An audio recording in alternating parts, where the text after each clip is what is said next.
Okay, YouTube, here we go.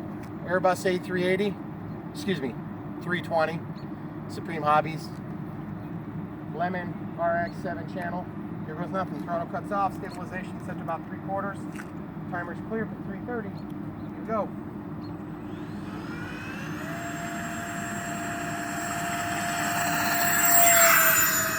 Gear up. Full throttle. Flaps are off. Climbing to altitude. Coming back about 30 to 40% throttle. It's really hesitating to roll, mostly because the stabilization's up. Trying to get a pass here. Guys, this is 50% throttle here.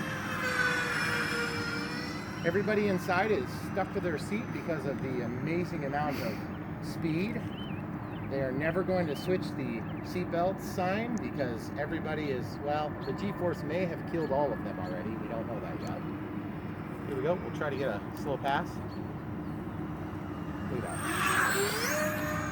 Well, it's really wiggling. I got to cut my stabilization down a lot.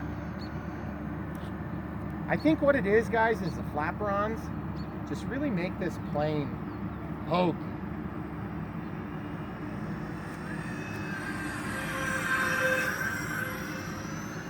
See, it's really wiggling, guys. Stabilization off there. We're gonna cut it back to about 30%. Got flaperons on. This is takeoff flaperons. Really rolling. Can't tell what aspect's screwing with me. Got a minute 58. I'm gonna try to work this out a little bit. I just played with the ailerons a little bit, and I'm gonna play with the rudder just a little, because everybody knows ailerons and rudder will both roll your airplane. That was the air handler, guys. Flaperons are off. Okay, minute 22. I'm gonna go ahead and get in for a slow pass with gear. I'm gonna cut the gear down when we come into view here. So here goes nothing, guys. This is a pretty high G maneuver there. Gear coming down. Flaps on. Full flaps. And that, my dear, is why she rolls out so bad. Because she's going like 4 trillion miles an hour.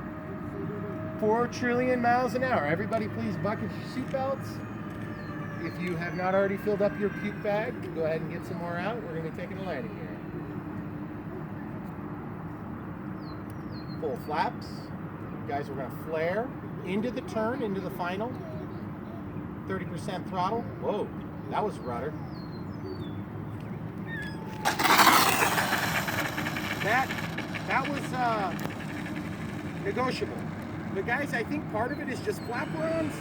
Flaperons always make these planes a little bit weird, especially when they're super outboard flaperons. We're not talking about inboard flaperons where they go the whole length of the wing. And the wing root on this plane is really strong, but out at the tips is very weak. And I wonder if those winglets are maybe not realistic enough to work properly. I'm gonna go ahead and taxi around, come up to the docking station here where you dump off all the humans, all the dead people. Guys, if you want a high stress flight, go buy this today. $230, Hong Kong, 4.5 day shipping to the middle of Iowa. Pretty awesome. Wait till the flaps are on there, it's gonna be even more. Thanks for watching.